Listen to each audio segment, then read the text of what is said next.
आने वाले चुनावों में जिन समुदायों को साध कर कांग्रेस अपनी सियासी नींव मजबूत करना चाह रही है, उन्हीं समुदायों पर समाजवादी पार्टी लगातार अपनी दावेदारी ठोक रही है। बीते कुछ दिनों पहले जिस तरह से कांग्रेस ने मुस्लिम समुदाय के नेताओं को अपने साथ जोड़ने का सिलसिला शुरू किया, वो उत्तर प्रदेश की सियासत से लेकर केंद्र की राजनीति को एक संदेश देने की कोशिश है। इसी कड़ी में अखिलेश यादव की पीडीए यात्रा उत्तर प्रदेश के सियासी गलियारों में बड़ा संदेश देने की तैयारी को लेकर आगे बढ़ रही है। सियासी जानकारों का कहना है कि अखिलेश की पीडीए यात्रा वैसे तो सत्ता पक्ष के खिलाफ और अपनी पार्टी की नीतियों को आगे बढ़ाने के लिए चल रही है, लेकिन बीते कुछ दिनों से जिस तरह से कांग्रेस और समाजवादी पार्टी के बीच में तनाव बढ़ा है, उससे इस यात्रा के कई सियासी मायने भी निकाले जा रहे हैं। तो इसलिए शुरू की गई पीडीए साइकिल यात्रा। वैसे तो अखिलेश की पीडीए यात्रा बीते कुछ समय से उत्तर प्रदेश के अलग अलग विधानसभा क्षेत्रों से होकर गुजर रही है।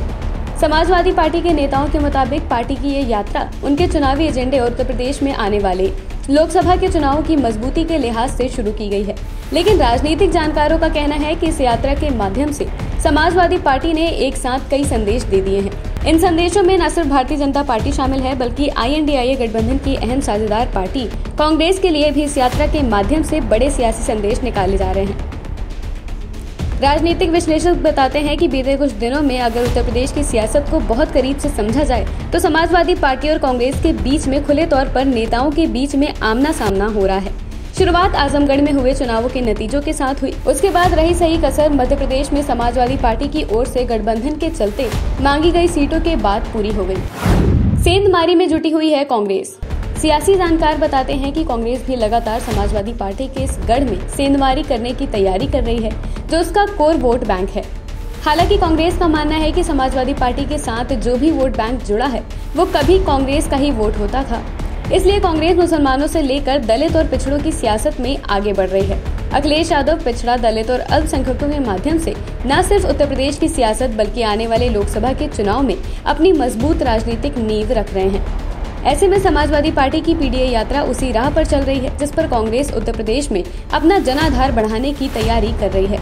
दरअसल बीते कुछ दिनों में जिस तरह से आजम खान के मामले में कांग्रेस ने बढ़ चढ़कर बयानबाजी करनी शुरू की और उनसे मिलने की योजनाएं बनाई, वो समाजवादी पार्टी के नेताओं को रास नहीं आई। सियासी जानकारों का कहना है कि समाजवादी पार्टी के नेता कांग्रेस के इस दाव को सियासी चाल बता रहे हैं। यही वजह है कि समाजवादी की पीडीए यात्रा में जिन बिंदुओं को शामिल कर आगे बढ़ाया जा रहा है, उसमें आजम खान का भी मुद्दा शामिल है। कांग्रेस ने पश्चिम में मुस्लिम नेताओं पर दाव लगाकर उनका अपने साथ जोड़ने की कवायद शुरू कर दी है, क्योंकि पश्चिमी उत्तर प्रदेश में मुस्लिम नेता बहुजन समाज पार्टी और समाजवादी पार्टी के हिस्से में आते हैं। इससे भी कांग्रेस और समाजवादी पार्टी के बीच में अंदरूनी तौर पर तकरार बढ़ गई है। लोगों को बांटने की राजनीति करने वालों के खिलाफ ये यात्रा।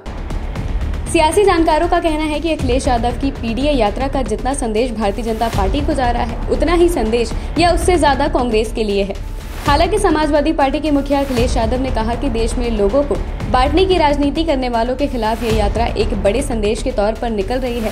राजनीतिक जानकारों का कहना है कि इस लिहाज से तो ये यात्रा भारतीय जनता पार्टी की नीतियों के खिलाफ ही है, लेकिन सियासी गलियारों में इसे कांग्रेस की ओर से तैयार किए जाने वाले नए सियासी समीकरण के मद्देनजर भी देखा जा रहा है। वहीं समाजवादी पार्टी की पीडीए यात्रा के दौरान ही कांग्रेस पिछड़े वर्ग को अपने पाले में करने के लिए एक बड़ा कार्यक्रम करने जा रही है।